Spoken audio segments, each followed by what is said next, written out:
181,717. The total disbursement was 32,394,641,274. On 24th of June 2024, term 2 of 2024, the total enrollment was 4,043,714. The total disbursement was 18,247,126,174 shillings. On the 20th of August, which is term 3, 4 million in enrollment was 4,179,615. The disbursement was 14,145,824,283.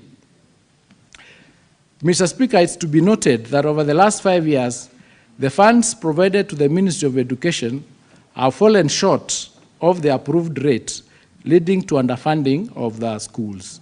The ministry then is compelled to divide the available amount with the number of learners, which has been increasing every year. This results in capitation amounts that are lower than that is approved. To illustrate this, there is a provision under Table 4, and you will see if you go to the approved budget, for example, in 2018-2019, the approved budget was 59,418,512,759. The enrollment for that year was 2,810,655. The requirement in order to meet that enrollment was supposed to be 62,520,209,820, based on the capitation figures of 14,20, 15,000, and 22,000. The deficit, as you can see there, is 3,170,568,934. The rate of disbursement, you can see, comes to 21,140.45 instead of the 22,000. In 2019-2020 financial year, the approved budget was 59,419,942,418. The enrollment for that year was 2,948,062. The actual requirement should have been 65,576,691,128. The deficit is 6,156,748,710. The rate disbursed then comes to 20,155.59. The year 2020 to 2021 financial year, the approved budget was 59,421,865,698.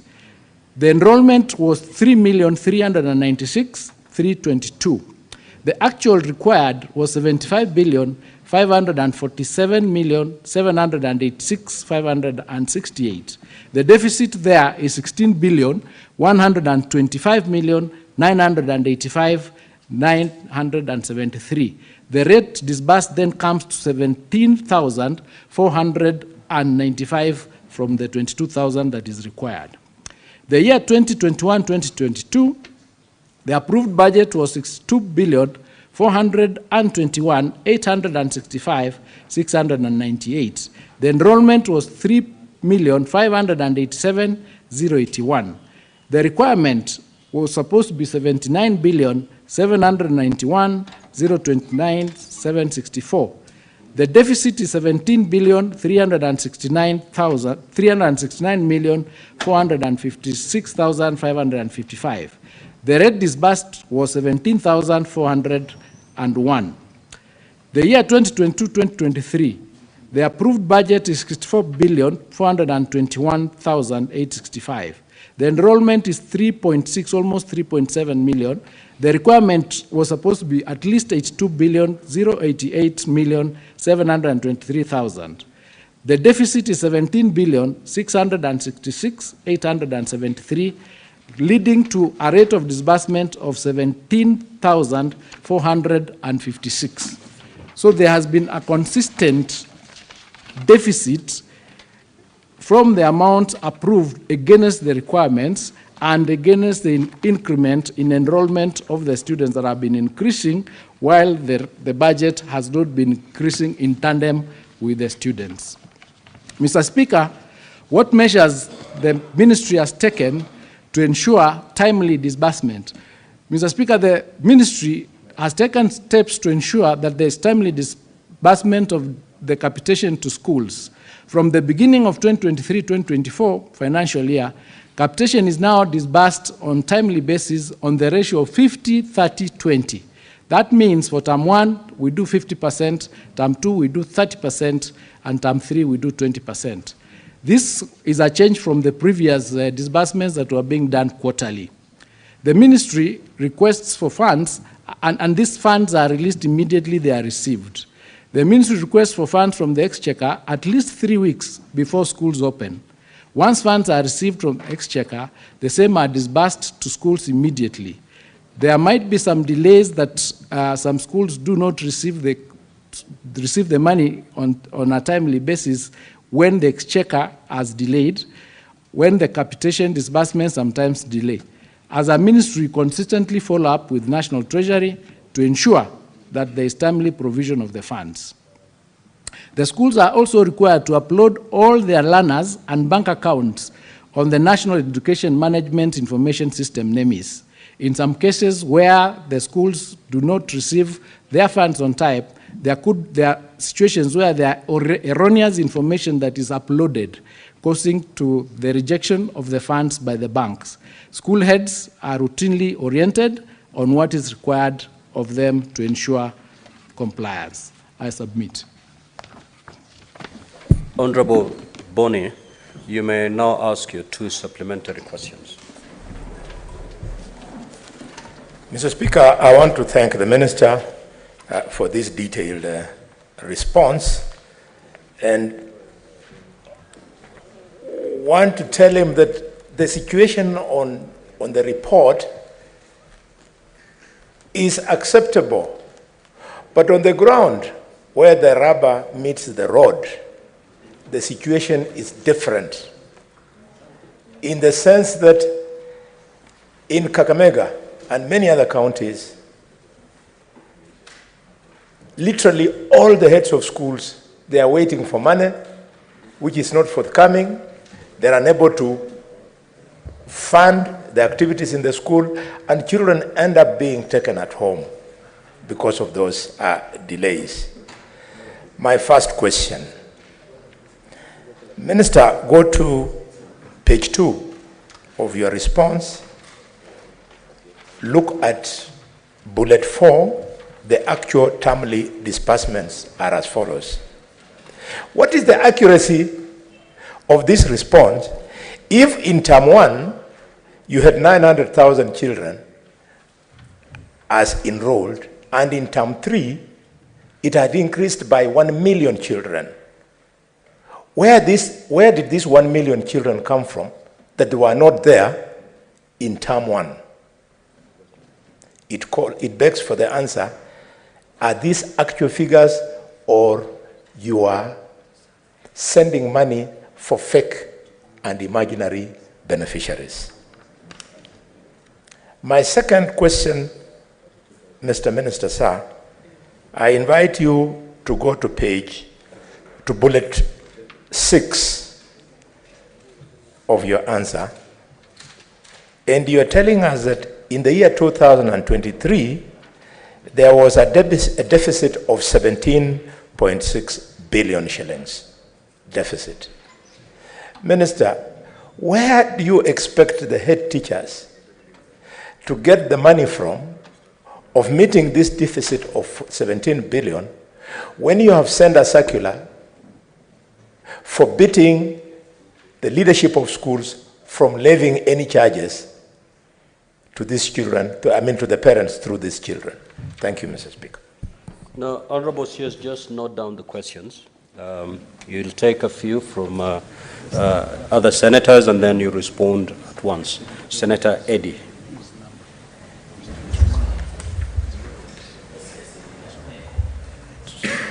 Senator Muma.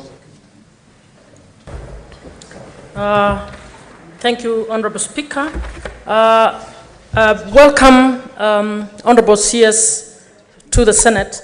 My question is on the information you've just given us of yearly deficits on capitation for secondary schools. Has the ministry done an impact assessment on the continued failure to meet the required budget for capitation?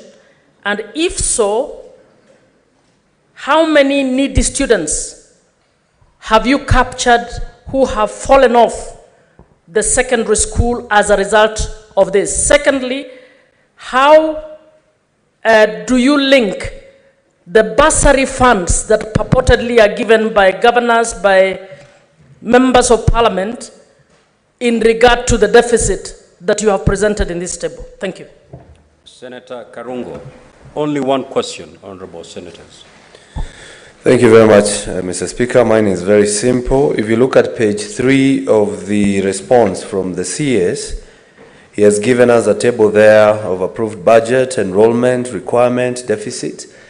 All I wanted to know is that because he has only given the data of 2022-2023, I'd want to know how many learners do we have in the current year of 2024, and that is in secondary schools. How many learners do we have? Senator Wambua Enoch.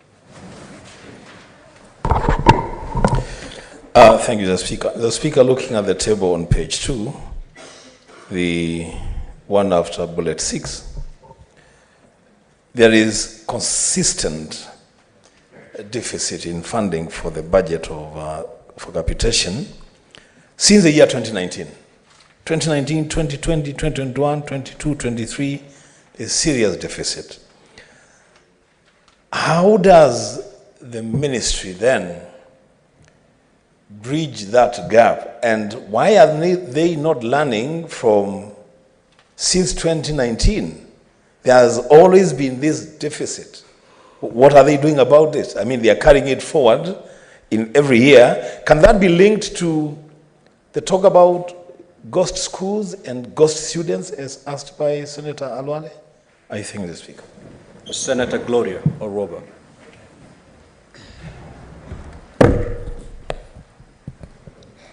Thank you, Speaker.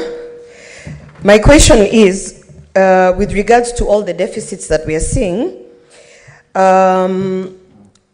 does this have a relation with the current deficits that you have for the return to work formula with the lecturers, as we are currently seeing the university lecturers striking because they claim that the return to work formula was 9 billion that should have been released, but government only gave 4-point-something billion, again pointing out that there is a deficit which is clearly a recurring problem.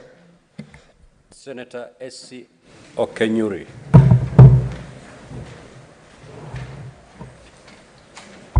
Thank you, Mr. Speaker. I also wish to direct this to the Cabinet Secretary.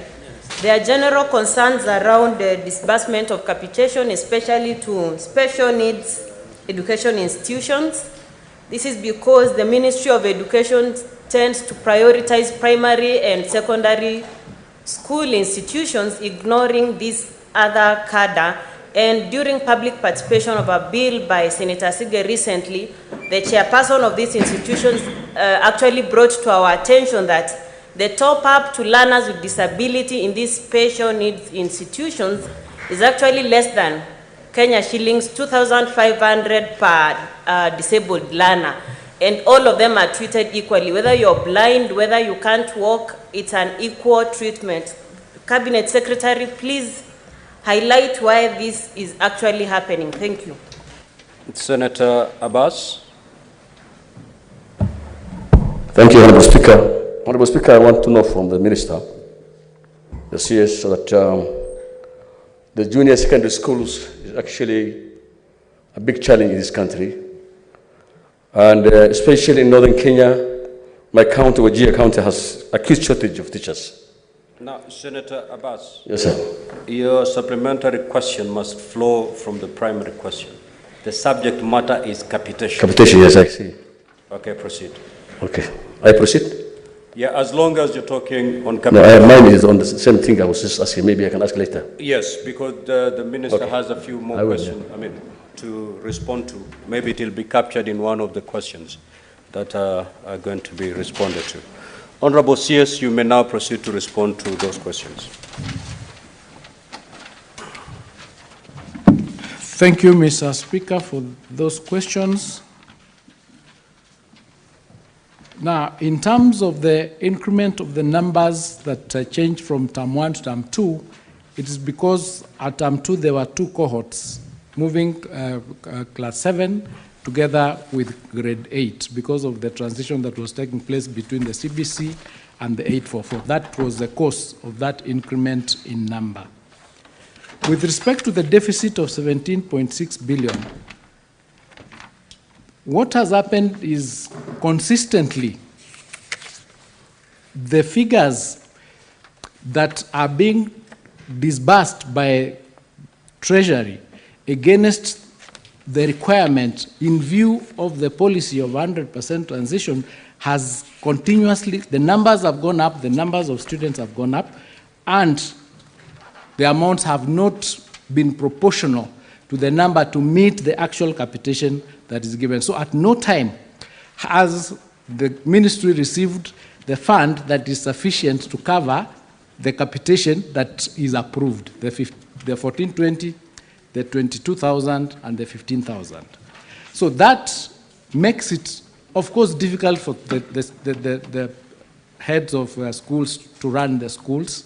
And what then happens is we advise them to try and reallocate the resources they have across the board. Of course, it affects the running of the school. And we have consistently urged Treasury and the government to at least disburse as close as possible to the requirements. So it is not something that is an easy solution. I think it's a challenge that the whole government has in terms of the allocation. And the allocation is normally given as a block instead of as a student. So what we have to deal with eventually is to probably, even if we insisted, if the money doesn't come through, the ministry doesn't have capacity to insist. We can only say we have this number of students, this is the amount of money we need, then we wait for the allocation to come. And then what comes is what we normally distribute. So it's a challenge that the ministry has, and the ministry is grappling with that problem to see what else can be done because it's affecting the running of schools. In terms of the next question that related to whether we've done the information in terms of the impact assessment on the consistent failure to meet and the students who have fallen off, this we've not yet done. We have not yet done, but generally we know that when you do not give enough money to the schools, there is evidence that the quality and the performance of some of the schools may fall below the required standards, because it becomes very difficult, for example, for the head teachers to run the school. So they're in that situation where it's a bit difficult for them, but it is something that as a ministry we have to grapple with and see what else can be done, where else can we efficiently run using these funds to ensure that we are able to uphold the standards of our education that is required.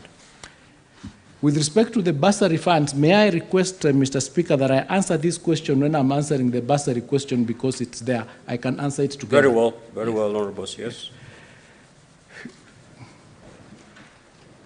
How many students do we have currently in schools, especially in the secondary schools? The actual number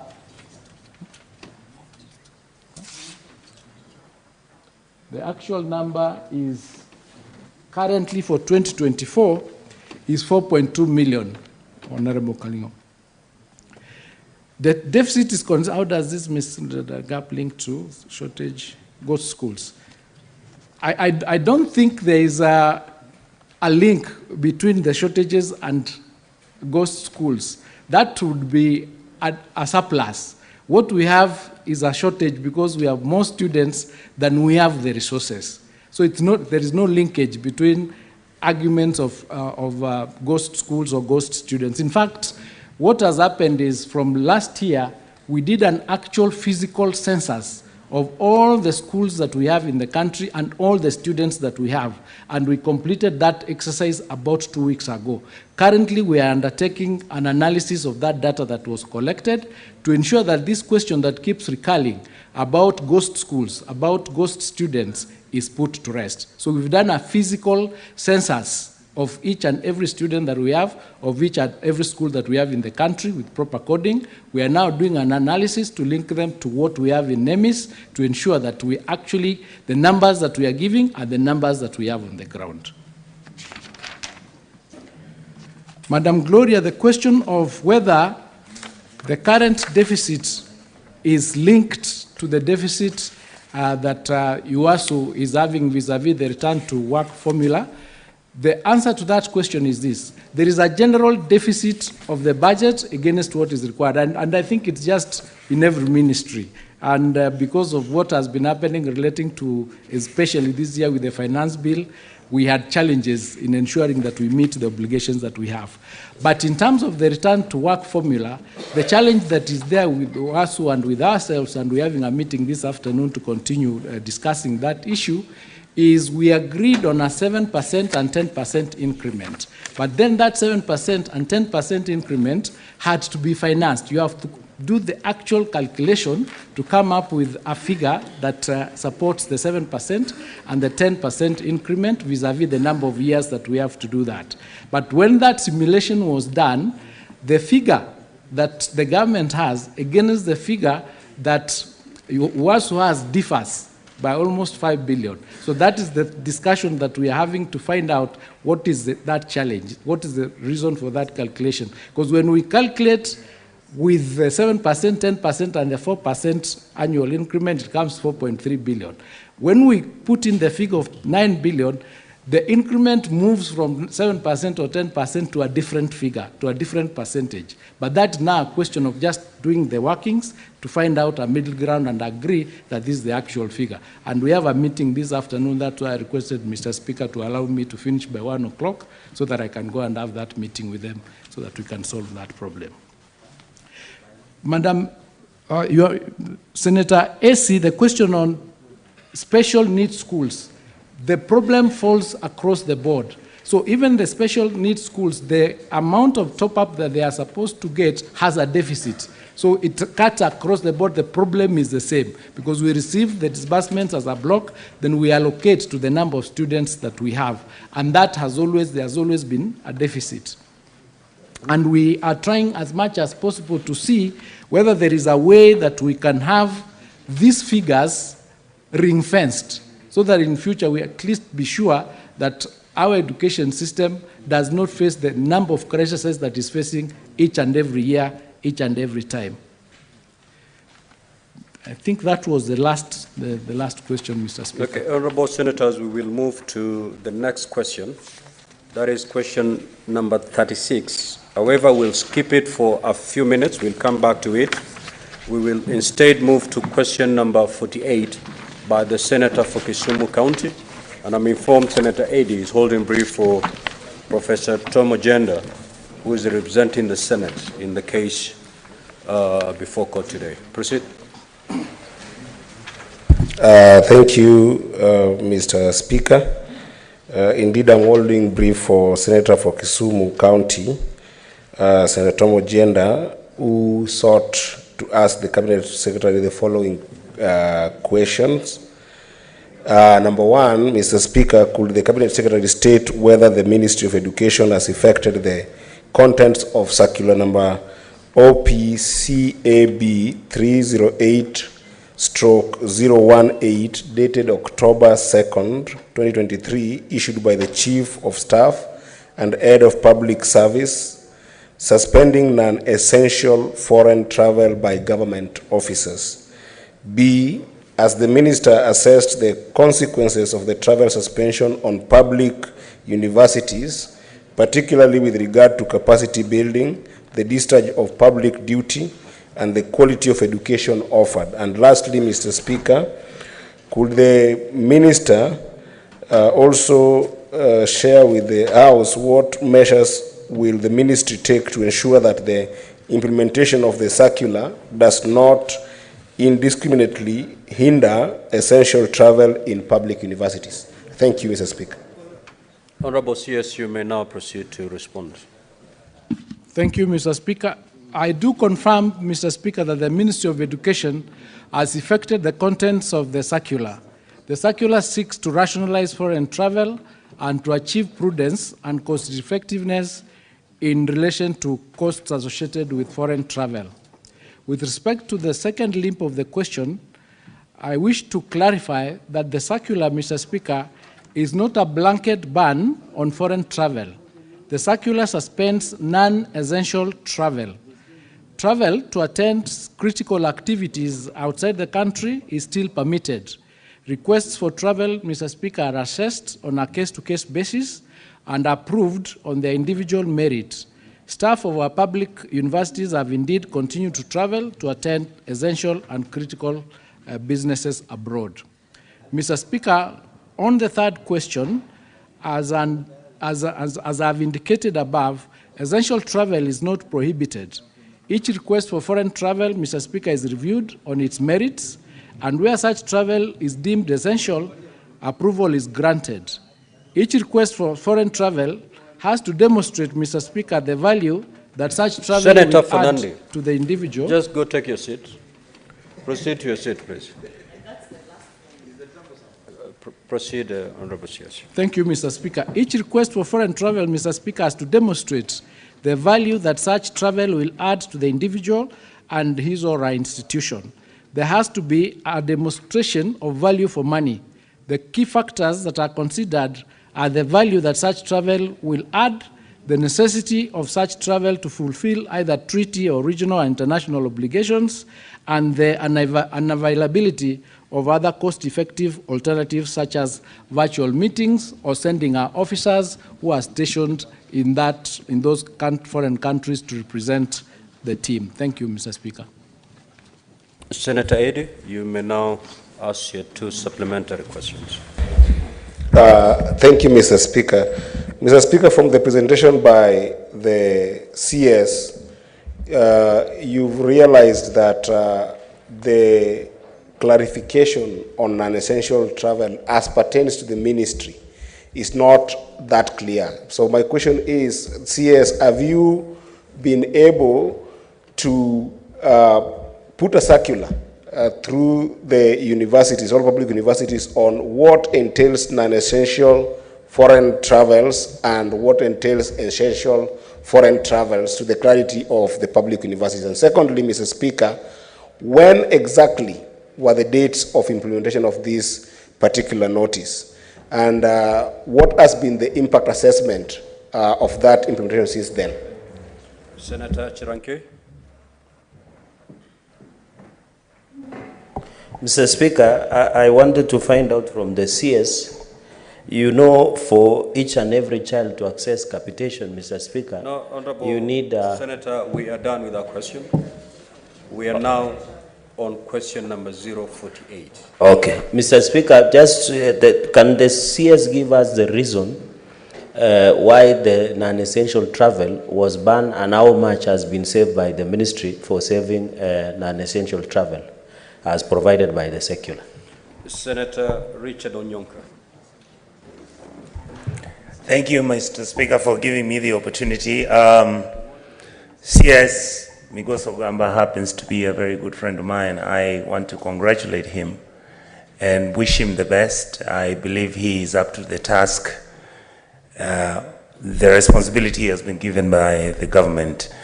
Mr. CS, you said the number of students are 4.2 million, and you said there was a physical census. Senator Richard Onyonka. We are on question number 048 on foreign travel. So your supplementary question. Thank you, sir. I will ask him the question foreign travel.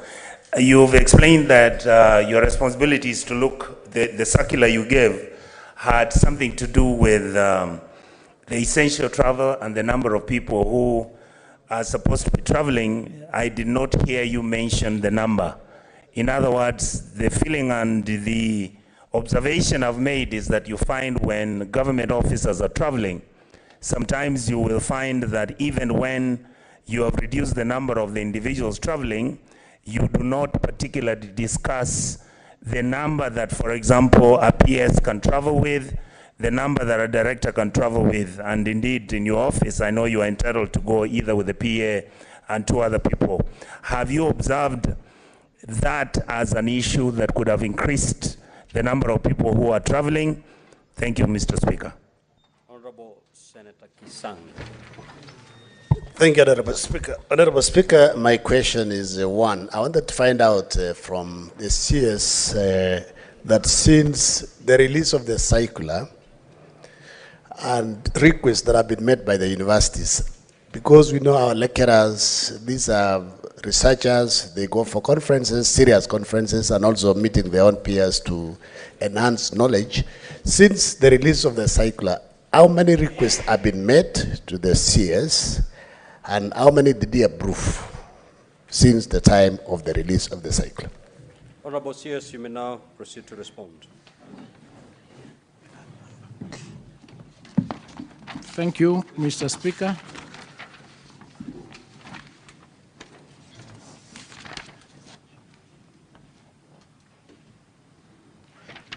Mr. Speaker, the circular is quite clear on what essential travel is, and it states that essential travel is part of fulfillment of state obligations and pursuant to the conduct of critical state party engagements for the purpose of fulfilling a statutory leadership or membership role in which critical decisions impacting on the country's position are considered.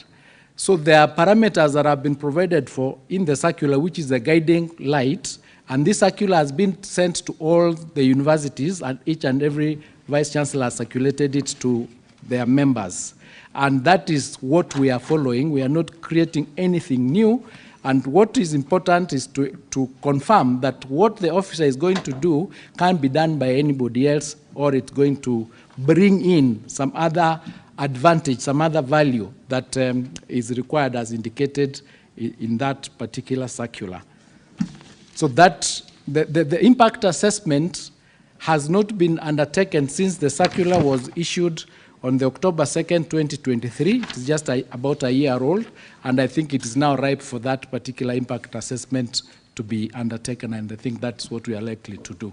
But we have not done it yet to confirm how much money has been saved, how many people have traveled, etc., but the numbers have reduced.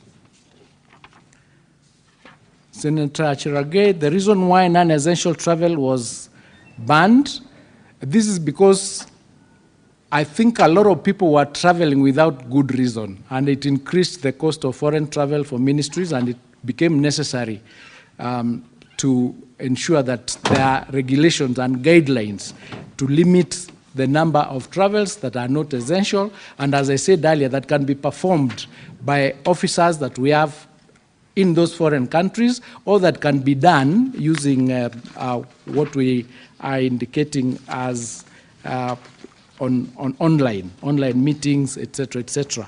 So it became necessary that we limit that number to, it's a cost-cutting measure that is across the ministry and across the government in various sectors, and this is one of them. To Senator Onyonka, yes, the number is limited. It was reduced. It was found that initially you would find maybe a cabinet minister is traveling with a very big delegation. So the number was reduced, and there is a provision for delegation size in that particular circular. For example, cabinet secretaries, delegations headed by cabinet secretaries shall not exceed 3 persons, including the cabinet secretary themselves as the head of the circular. So you need to decide.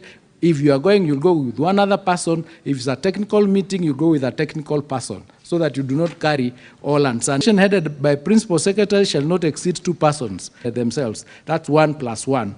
Where a chairperson is traveling, the chairperson of a state corporation will not travel with any other person. They travel alone, 1 + 0. delegation headed by chairpersons or chief executive officers of constitutional commissions. They are allowed 1 + 1, the chairperson or the CEO plus one other person. So this is the model that we are following, and obviously it has reduced the cost and the expenses. We have not done, I've indicated the actual number, figures, but we are going to do that because now it's a year, it's been done, we've finished 1 year. And the question relating to the requests that have come from the universities, we do not have the exact number, but as indicated earlier, when a request comes, the assessment is done against the circular. What the university vice chancellor or Don is going to do, is it essential? Can it be done by somebody else? And the number. So we are following that closely, and we have not arbitrarily rejected or not approved an essential travel. But where we see that is not essential or where the number exceeds what is required, we of course do not, we rationalize that and we do not approve. Thank you, I submit. Honorable Senators, we'll now move to question number 52. Senator Beatrice Ogola.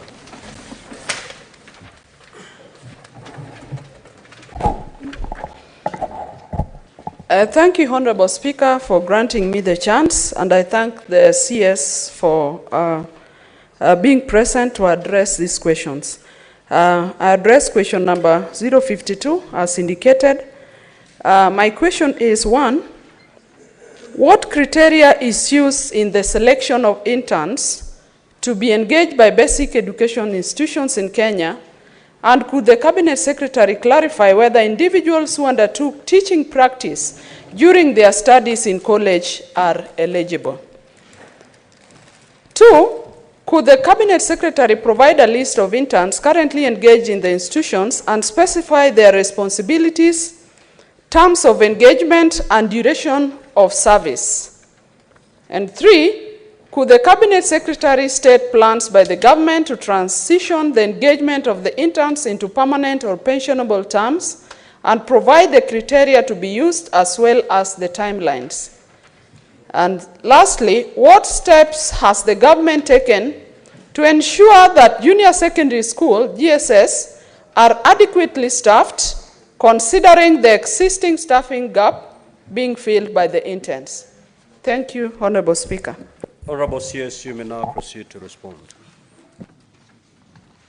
Thank you, Mr. Speaker. Mr. Speaker, the registration and recruitment of teachers is the constitutional mandate of the Teacher Service Commission as per Article 237, sub-Article 2 of the Constitution. Upon consultation with the Commission over the question, the Commission has advised as follows. The selection of teacher interns adheres to the Teacher Internship Policy and Guidelines 2019 set by the Teacher Service Commission. The Commission follows a structured set of criteria to ensure equity, diversity, and the highest standards of professionalism. The criteria include professional and academic qualifications. Candidates must meet specific academic and professional qualifications. For example, for primary school teacher interns must possess a P1 certificate or a diploma in primary teacher education. Junior school and secondary school teacher interns must hold at least a diploma in education with a minimum mean grade of C+, in the KCSE and C+ in 2 teaching subjects. The selection based on fair competition and merit. The available vacancies are advertised, Mr. Speaker, based on budgetary provisions appropriated by the National Assembly.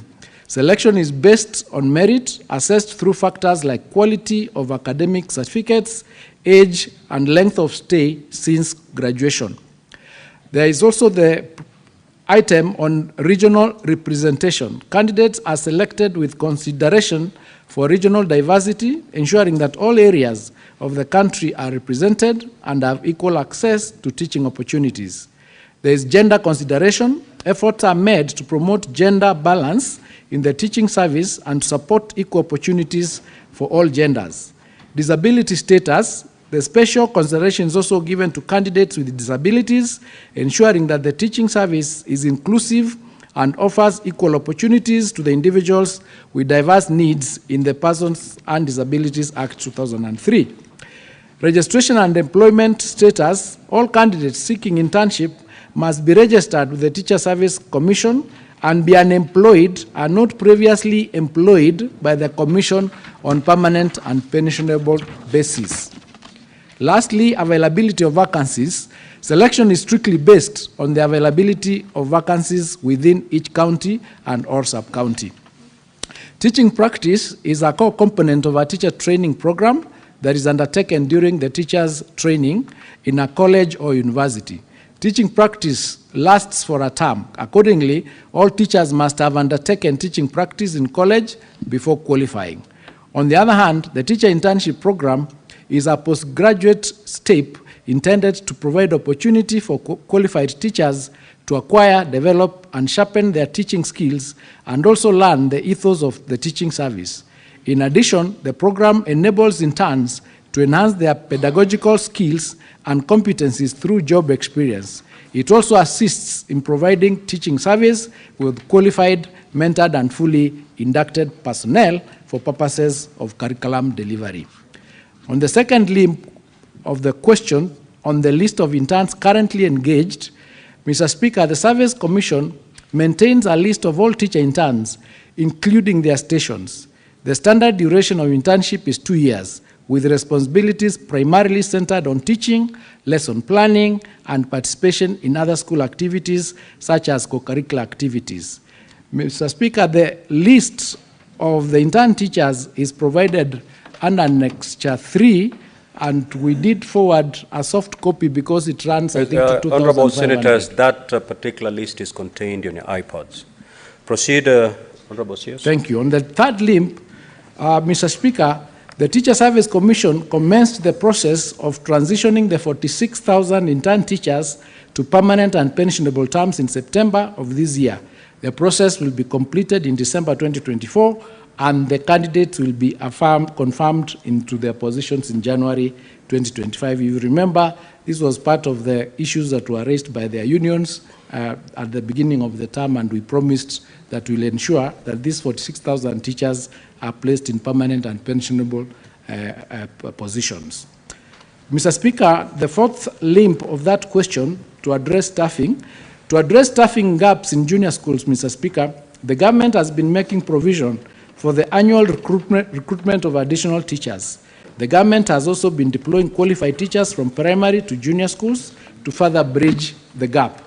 Since 1st February 2023, Mr. Speaker, a total of 56,928 teachers have been serving in junior school, made up as follows: 9,000 teachers on permanent and pensionable terms, 8,378 teachers deployed from primary school to enhance the teacher numbers in junior school, and 39,550 intern teachers engaged to address teacher shortages. As noted above, these interns are in the process of being transitioned to permanent and pensionable terms. Starting this month, Mr. Speaker, to December 2024, the government is recruiting an additional 20,000 teachers to further bridge in the junior schools. The projected establishment, therefore, for junior school teachers in 2025 will be 149,350 teachers. The teachers on duty will be 76,928, resulting in a shortage of 72,422 teachers. The government will progressively recruit more teachers to bridge this gap. However, the Teacher Service Commission, through a multi-agency approach, has trained 60,642,000 junior school teachers in both public and private schools to handle grade 7 and 8. The teachers will undergo further retooling in November and December to prepare them to handle grade 9. During the same period, 19,960 junior school head teachers will be also retooled. The Commission, in collaboration with the Center for Mathematics, Science and Technology Education in Africa, Shemashtea, has also provided a specialized telemed retooling program for 7,700 teachers teaching integrated science and mathematics to cover that gap. That substantially reduces that shortage of 72,422. I submit. Senator Beatrice, you may now proceed to ask your 2 supplementary questions. Thank you, Honorable Speaker. On my question D, Honorable Speaker, I was particular on the existing staffing gaps. Honorable Speaker, the nature of training of secondary school teachers is that they are trained on 2 subjects. A number of our schools have averagely 2 teachers teaching GSS, then it means there are only 4 subjects at maximum being covered. What then happens to the other subjects that are not taught? My questions are, 1, that most schools have 2 teachers teaching subjects. An example, Honorable Speaker, is that in my sub-county, in the sub-county, in the recent adverts, the schools received averagely the arts cluster vacancies, that is history and theory. What then happens, Honorable CS, on the science subject teachings in my sub-county? And I think that replicates in most of the sub-counties. And lastly, the second question, CS, is when will the ministry put in a GSS policy? Thank you, Honorable Speaker. Senator Kathuri Murungi. Thank you, Honorable Speaker, for this chance also to ask my supplementary question to the CS. Honorable CS, when the JSS interns went into strike a few months ago, one of the reasons was about their remuneration, which is around 17,000. Noting that these students the teachers are trained teachers. They have been to universities, and they are competent enough to handle any subject. This financial year, what has the ministry done so that you can increase the remuneration or the wages for these JSS teachers, so that also they can feel that they are working for this country and they are doing a very noble job of training our children, Honorable CS. Senator Eddie Okech. Thank you, Mr. Speaker. Mr. Speaker, in his presentation, the CS has indicated that one of the criteria used in placing interns is length of stay, which I would guess length of stay from the time that a teacher has gone through training. Mr. Speaker, I am worried about this because a teacher has gone through a teaching practice after a long period of training. Then you are taken in as an intern. And then the opportunity, using that criteria of length stay, do leave a swath of many of other teachers outside. So my question is, as the ministry, and especially because it's a new CS, does he have a strategy to rethink the issue of internship for teachers? Because if teachers have gone through a training, then they have gone through teaching practice, what then entails internship? And then how does that leave a swath of teachers out? And then what do you do with those who have been left out? Thank you, Mr. Speaker. Senator Wamatinga. Thank you very much, Mr. Speaker, sir. My question to the CS, Mr. Speaker, is the JSS teachers who have been posted to different schools, which have been housed in the primary schools. Most of them are graduates. We have head of teachers who are P1s. Will the CS tell us how administratively a graduate and a P1 teacher, administratively, they're supposed to work under the P1s? Thank you. Senator Richard Onyonka. Thank you, Mr. Speaker. CS, the matter that I would like to raise is pertaining to the numbers of the teachers that you have stated in terms of the qualifications and their allocations.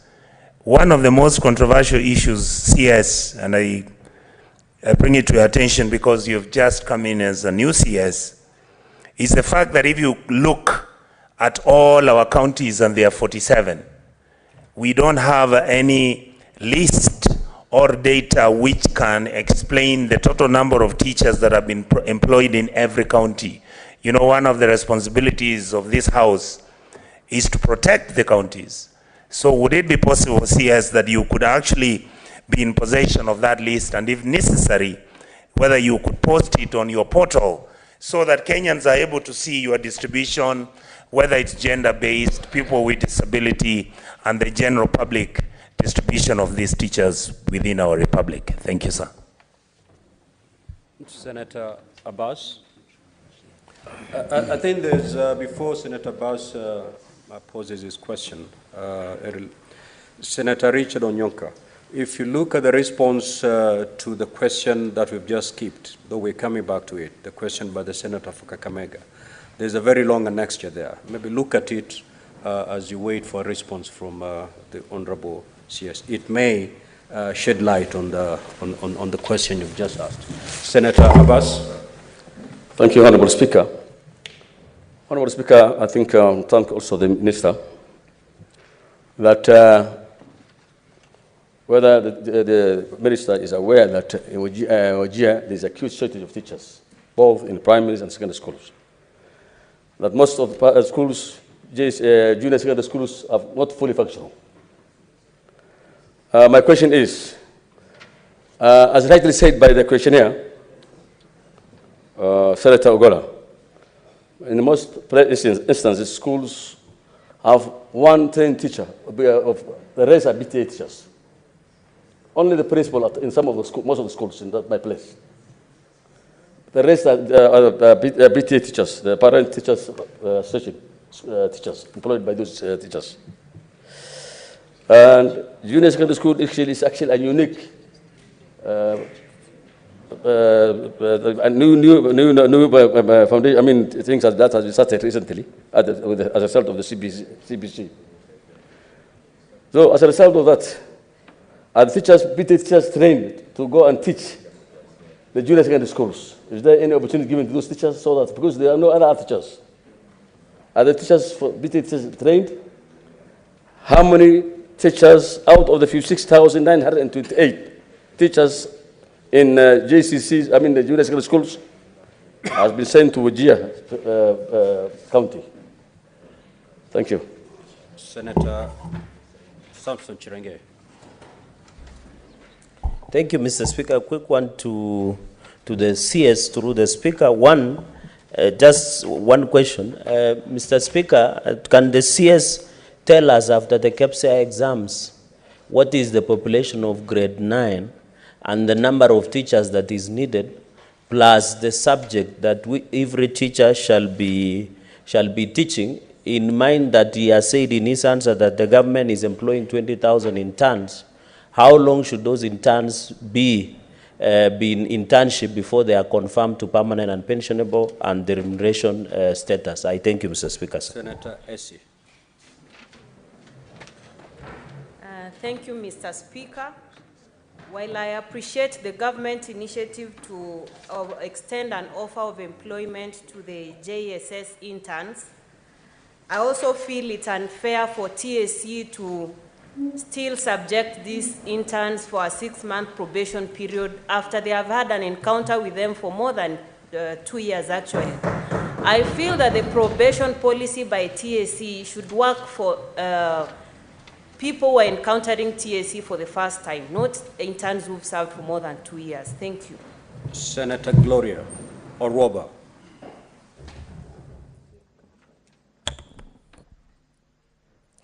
Waziri, my question is, how sustainable is this internship program, considering that the transition from internship into permanent and pensionable has actually proven to be an issue with the first batch of interns? And considering that the past finance bill was rejected and dropped, and we saw that there was a hiccup on now absorbing those interns that were supposed to be moved to PPP, what is the future financing model to ensure that this internship program is sustainable? Or otherwise, are we just going to have a lot of interns and they're not going to be taken in on permanent basis? Senator Kavindu. Thank you, Mr. Speaker. Mr. CS, Honorable CS, I just wanted to know from you how prepared you are about the grade 8s who are supposed to go to grade 9 in January, and most of the schools have no infrastructure. I don't know what you are doing about that, and that's a matter of urgency. If you can update us what you're planning to do. Thank you. Thank you, Mr. Speaker. You may now proceed to respond. Thank you, Mr. Speaker.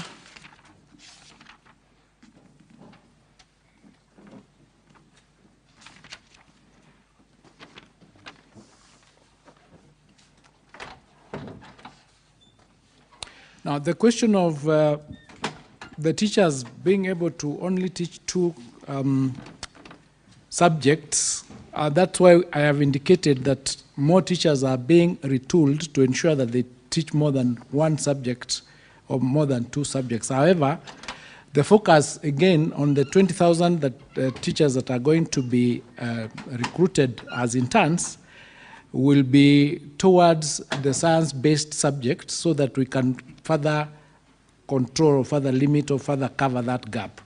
So there is something that is being done to ensure that we reduce the gap as much as possible through retooling, through retraining, through the extra recruitment that is taking place. In terms of the question relating to where the JSS is anchored, this is anchored in the sessional paper that is going to be brought to Parliament, but it arose, or it was anchored out of the Presidential Working Party, and we've come up with the necessary cabinet paper, which is going to give birth to the sessional paper to be brought to Parliament to anchor it in that particular sessional paper. In terms of the remuneration of the interns, to increase it from the 16 or 17,000 that they were getting, the figure that the interns get is anchored in the general government internship policy.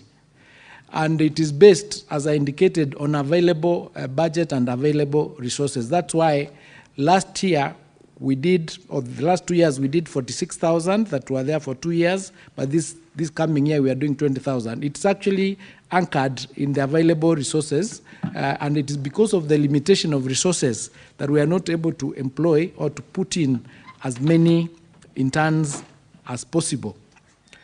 With respect to the question of the length of stay, it is length of stay from the time the teacher has finished training and has been registered as a TSC member. So the earlier the longer you've stayed, you take priority in getting the job. It is no secret that we have over 400,000 trained teachers that do not have jobs. Even this 20,000 does not do any justice to that number. This limitation is because of financial resources and lack of budgets. The strategy that we have currently is we are trying to see whether we can have these teachers also go to teach in other countries, for example, so that, because we have teachers who've been out here for 10 years, and that's really, really unfair. So we are trying to find out whether we can come up with strategies, and one of which is we are trying to ensure that Kenya is listed as a native English-speaking country, because that is a basis of sending teachers outside the country to work. Once we make that proposal and is accredited, then we'll be able to reduce the number of the teachers that we have who are jobless out here. The question relating to the graduate teacher serving under P1 heads of schools, that is an administrative and a leadership issue.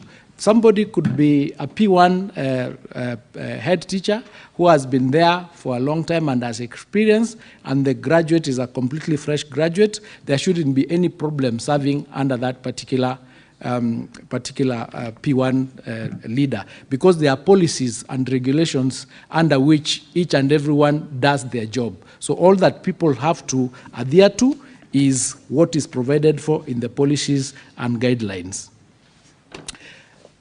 The question of whether the interns will be, how long they will take to be confirmed vis-a-vis what we saw from the 46,000 that we were dealing with currently. Again, this is dependent on availability of resources. That was the reason why it delayed, but once the resources were availed and budget was availed, it just follows that they are going to be confirmed. The grade 9 currently that we are expecting are going to be 1 million students. The 6-month probation period, yes, that is a good proposal. I think we'll pass it over to TSC to see how they can maybe amend that policy to ensure that those that have already served for over 24 months, there is no need to put them on a probation of another 6 months. It should not be applied holistically. The sustainability of the program of interns is dependent, again, on availability of resources, and we will have continue looking for these budgets to ensure that the teachers that we've trained that are out here are able to be absorbed into the service. The question relating to preparedness of grade 9, I'm coming to that, but there was a question by Honorable Abbas. I didn't quite understand it. The number of trained teachers that have been sent to Wajir, we have given that list on soft, and you'll be able to see the number that have actually been sent there. It is in that list that we've given on soft, and there's another list that indicates how many students, how many teachers we have in each county. I think it's an annex number 2 or something like that.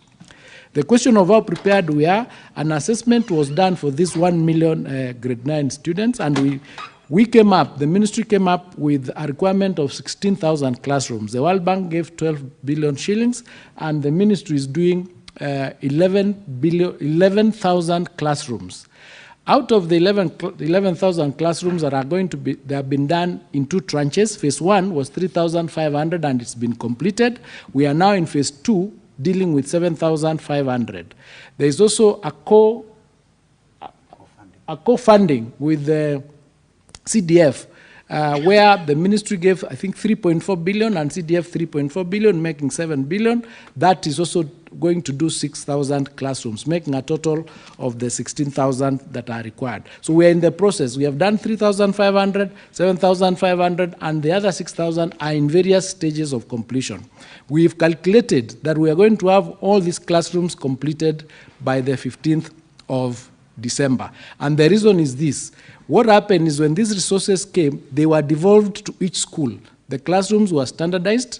The budget for each classroom is 1 million or thereabout, and these resources were released to the individual schools that require classrooms, and it's being done locally. And because of that, each classroom is taking between 6 and 8 weeks to complete. And we have been going around the country and commissioning those that have been completed just to assure the country that in terms of classrooms, we are going to be ready. In terms of the textbooks that are required, the 1-to-1 ratio, we have already started transporting the materials to schools, and we've indicated that once KEPSEA is done, we've asked the head teachers to remain in school as they receive these textbooks that we also intend to complete by the 15th of December. So to ensure that the grade 9s who come to school in January, each has a textbook for each subject. They are all ready for all the nine subjects.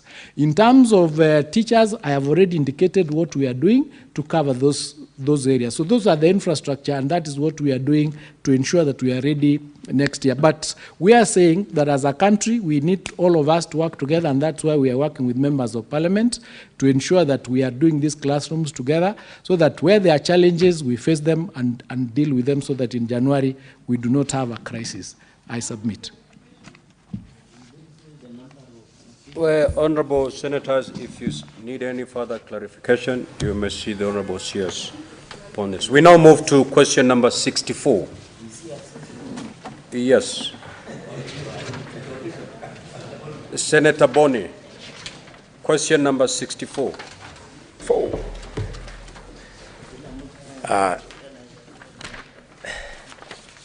Thank you, Mr. Speaker. Mr. Speaker, sir, I rise to ask question number 64. A, could the Cabinet Secretary provide a list of the learners who lost their lives in the stampede that occurred at Kakamega Primary School on Monday, the 3rd February 2020? B, when will the families of the deceased family learners receive the compensation awarded to them by the courts? And could the Cabinet Secretary indicate the amount due to each family?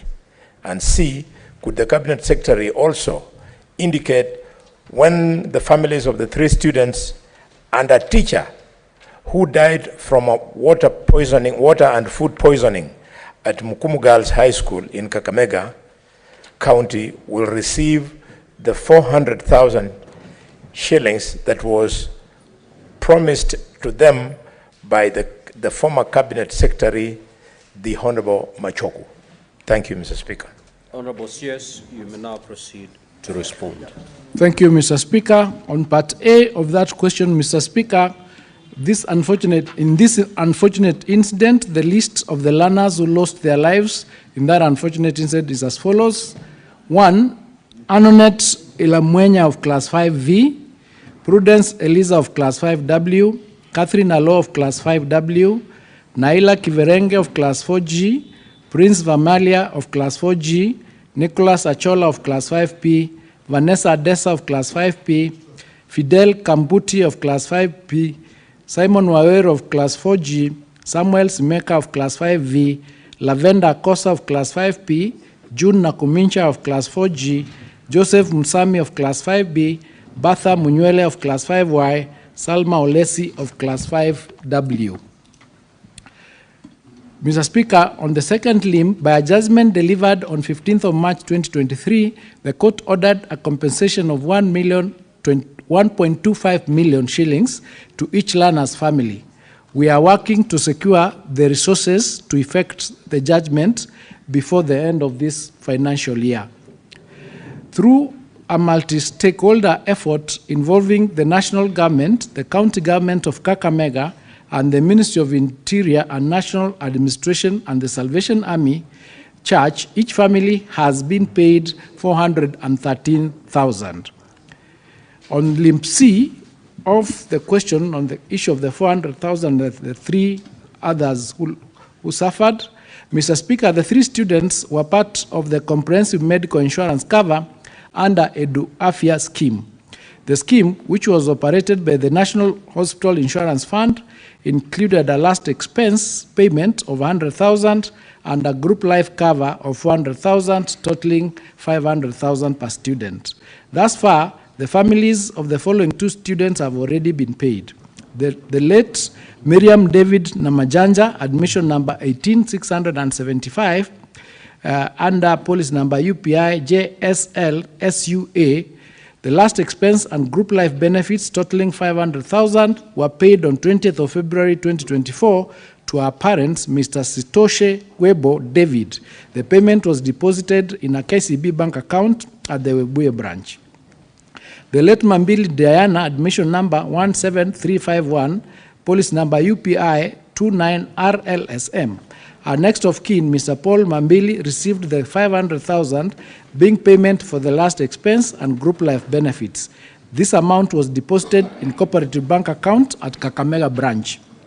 The third case concerned the late Wendy Amani Oyugi Abeti, admission number 19037, UPI, that's the policy number UPI 3HB6FN.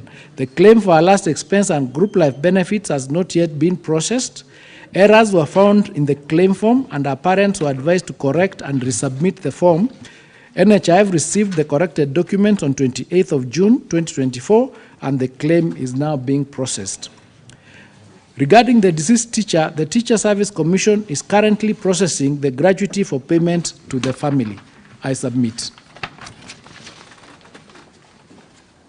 Senator Boni Karole, do you have supplementary questions? Yes, Mr. Go ahead.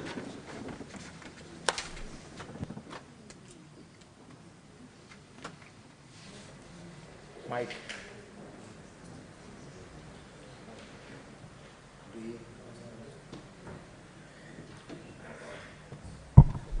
Yes, Mr. Speaker.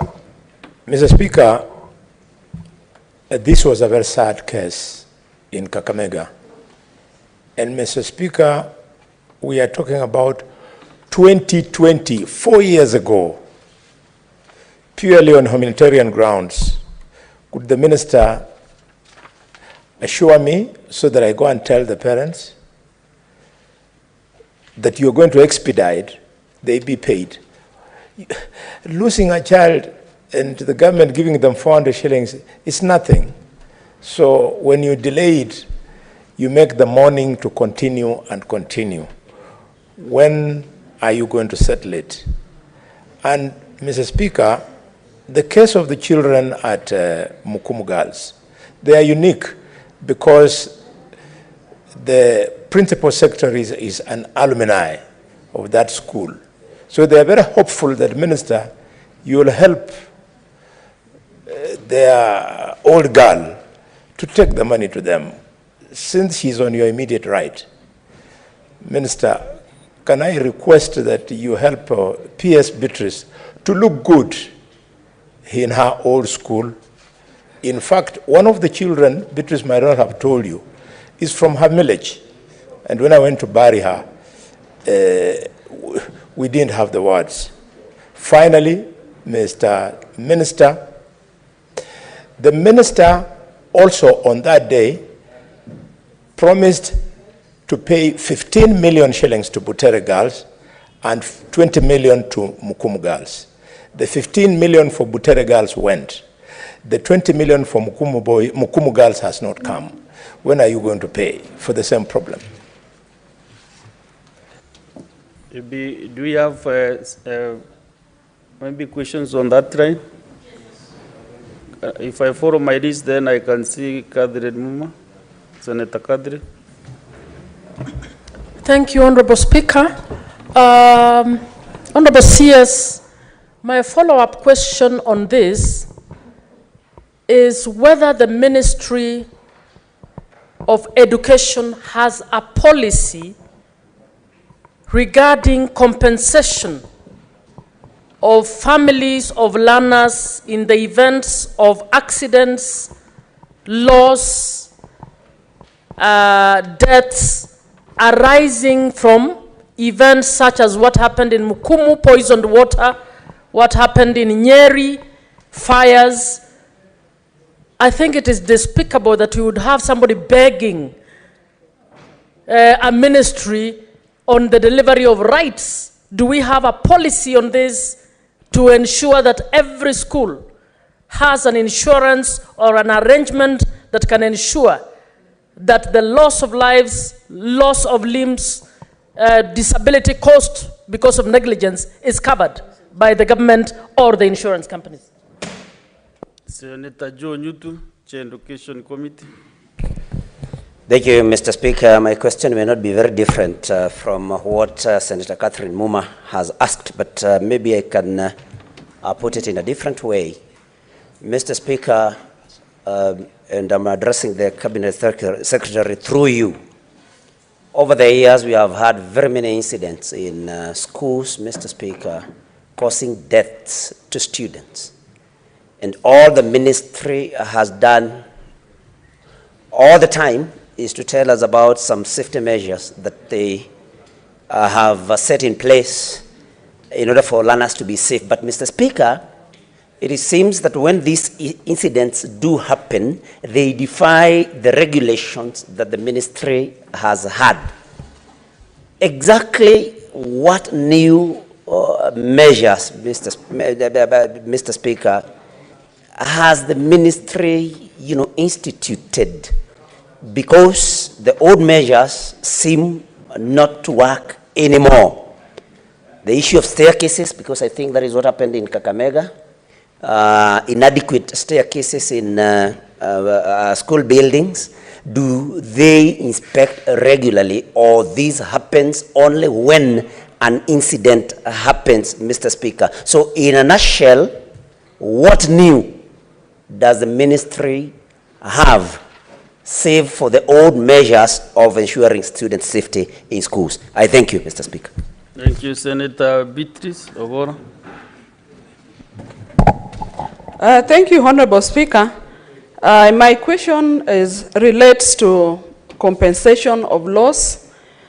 Honorable Speaker, Sometimes back, a student at St. Albert's Ulanda Girls, then called Quinta Amondi, was shot by a prison warder, a stray bullet, and lost half of her face, half of the eye.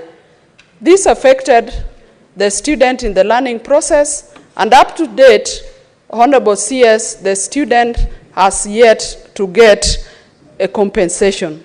What would you say about that? And what follow-up would you make? Senator Samson Chalye. Mr. Speaker, my quick question, the reason there was stampede in Kakamega and Endarasha fire, Mr. Speaker, there is a Ministry of Education policy on the standards and safety of learners. How regular is the Ministry of Education through the new CS, Mr. Migosi, do spot check to ensure that the boarding facilities are either fireproof or are compliant with safety measures? And what has the ministry done to ensure compliance, or in partnership with Ngao and other agencies, so that our learners are not subjected to challenges of safety within the learning institutions, especially primary and secondary schools? I thank you, Mr. Speaker. Sir. Honorable Senators, those questions are just similar, so I want to pick these two other senators and then the CS will be able to respond, because you need only one similar answer. Senator Omar Sheikh Maliam. Thank you, Mr. Speaker. Mine is Bana CS. What do you think about this KPSEA exam, which require a lot of resource, and at the end of it, there is no certificates? And what is the difference between the KPSEA and the internal exam done by individual schools? Thank you. Last on this question, Senator Agnes Kavidu Mudhama. Thank you, Mr. Speaker. Honorable CS, from the tragedy of Changuli on 25th of March 2001, I think the Ministry of Education must have put in place by now strict measures about fires in schools.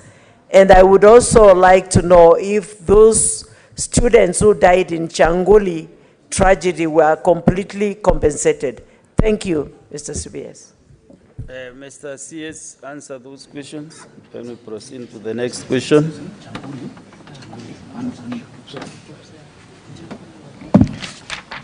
Thank you, Mr. Speaker. I agree with Senator Khalwale that the cases of death were very sad, and I assure you that I'll follow this up, even as an advocate, to ensure that this compensation comes through as soon as possible. There is no reason why it should take more than a few years to sort out such issues. 4 years is a long time. So I'll handle that one. In terms of the monies that were promised, the 15 million was, of course, paid. Out of the 20 million, we've already paid 5 million, and we are following up with the 15 million balance. And this is because of the limitations of resources, as you may understand. Once it becomes available, we would be able to sort that out. So it is in the program.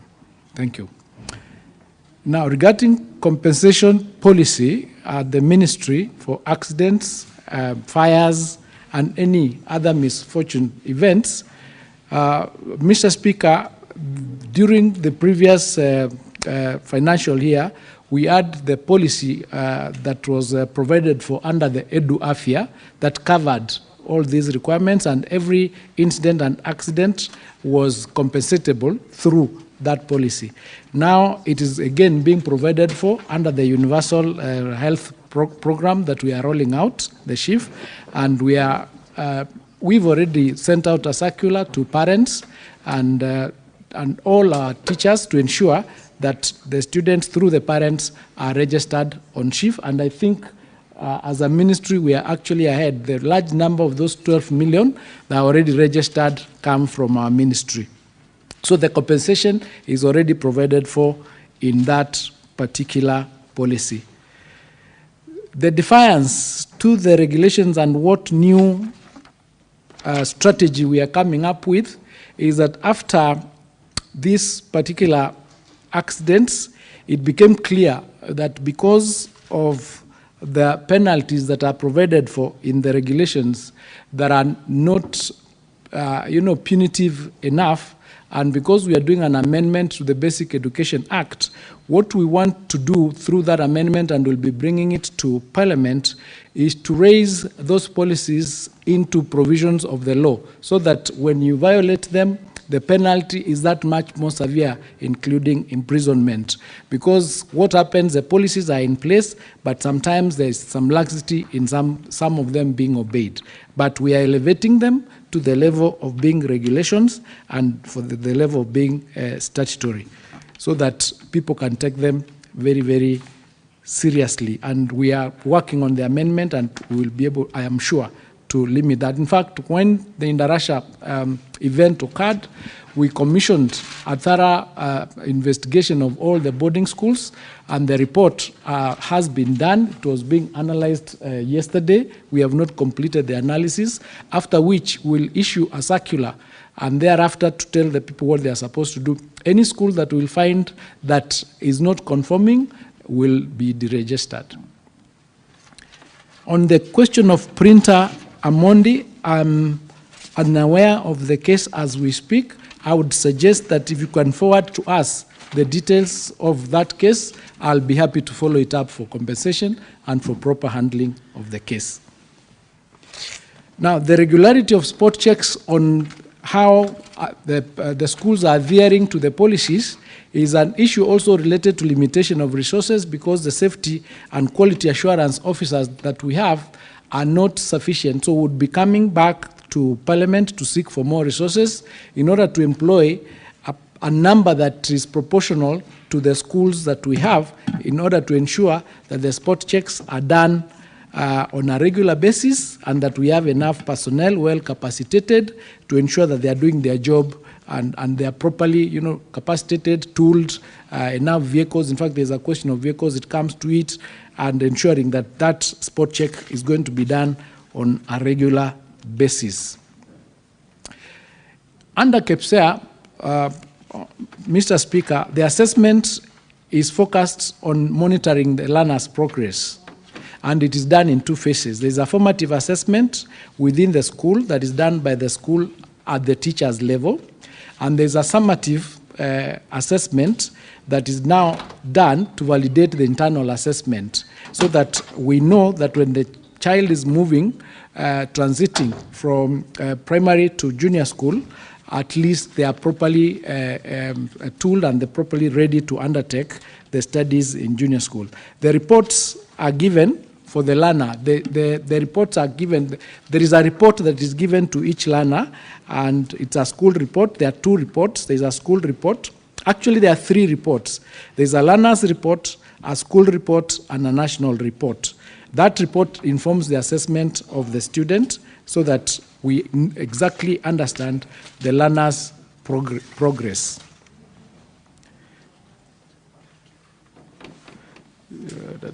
2001 Changuli compensation. We shall confirm that. I don't have those details right now, but we will confirm whether the 2001 incident, the ministry and the students were compensated. We have already put it down, and we'll share that information with you. Once we have it, we'll just send it to you. We are quite accessible. And we, as we said, we put in place measures to ensure that these things don't happen. And I think Kenyans need to take it seriously, even parents, to help us when they go to schools and maybe they find students are congested. It is for them to let us know, then we'll move. I submit. Thank you, CS. Let's now go to question number 095. Senator Mwenda Gataya.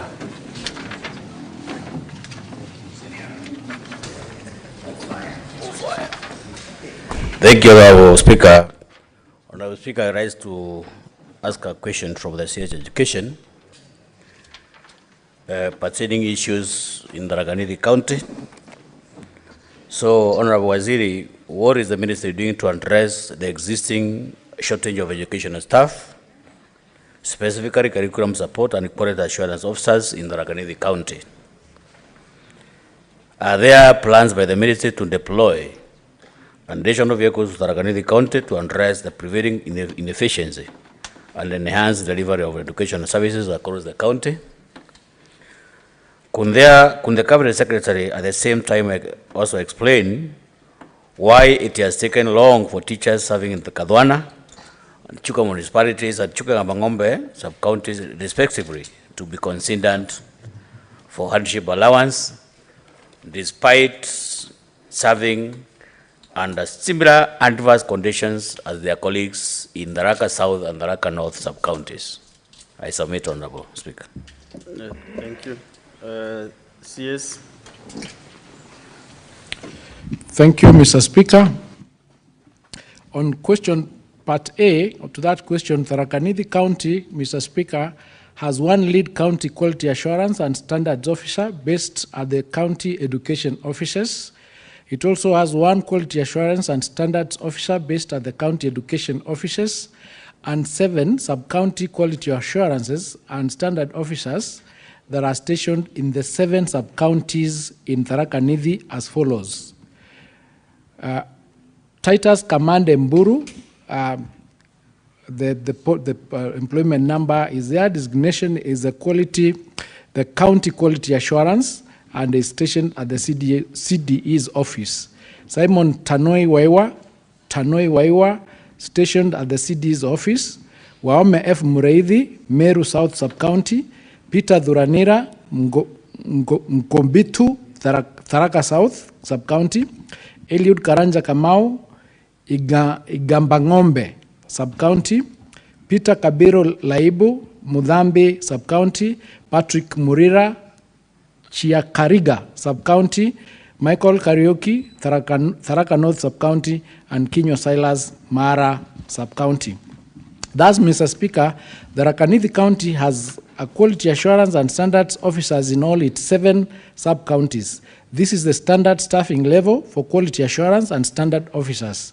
All these officers have also been capacity built and inducted in the ongoing education reforms and are executing their mandates within their respective sub-counties.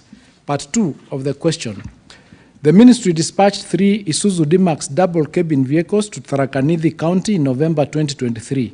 An additional vehicle was dispatched to the county this October. The following are the vehicles serving the county. Number 1, there is a GKC 670A with the CDE. Number 2, GKC 680A with the sub-county director, Tharaka North. Number 3, GKC 653A, Tharaka South.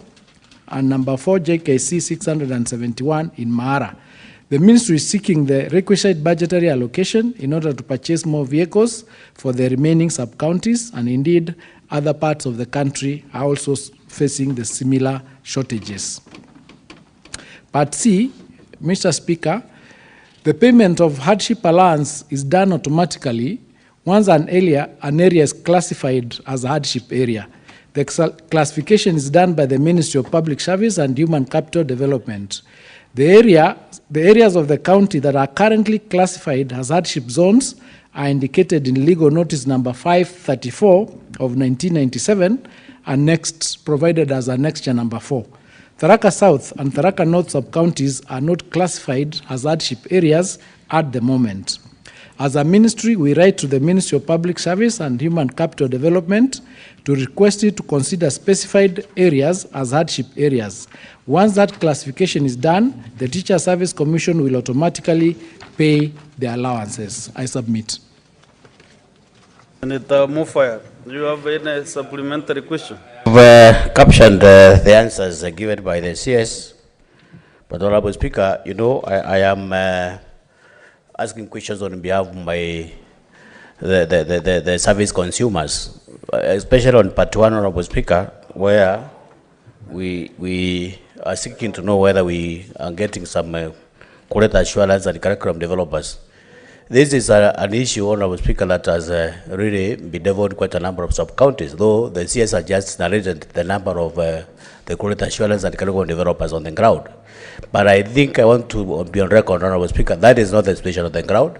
You know, in some parts of Tharaka Nithi, it's arid, and it's very vast, Honorable Speaker. You know, you don't expect one sub-county, I mean, one quality assurance officer to transfer the whole sub-county in check of... Honorable Speaker, on question number 2, I have a caption, the CS also talk about the number of vehicles. You know, if you go to places like Tharaka South, which cuts across all the way from Mitungo to areas like Kamanyaki, and then you expect that sub-county maybe to have one vehicle. I think that is not reasonable, Honorable Speaker. And then maybe the CS I have admired, because when you talk of the budget, maybe once the budget allows, maybe please kindly make sure that we have enough vehicles to make sure that people get services. On question number 3, Honorable Speaker, about allowances. How many supplementary questions have you? No, those are just one question, Honorable Speaker. I'm just interrogating the answers that CS has just given. not I am not diverting from my previous question, Honorable Speaker. On the issue of, handship allowance, Honorable Speaker, this is my third time when I'm trying to question about the handship allowance. We have our brothers in Tharaka North, Honorable Speaker, the Tharaka South, Honorable Speaker, who are enjoying handship allowance. Actually, even teachers from the upper zone of Tharaka Nithi are scrambling.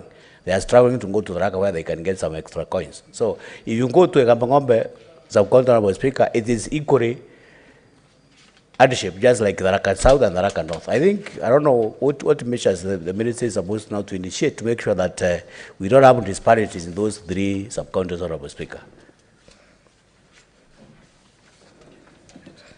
Let me get a few other supplementary questions. Maybe you can answer them together. Senator Joyce Colil.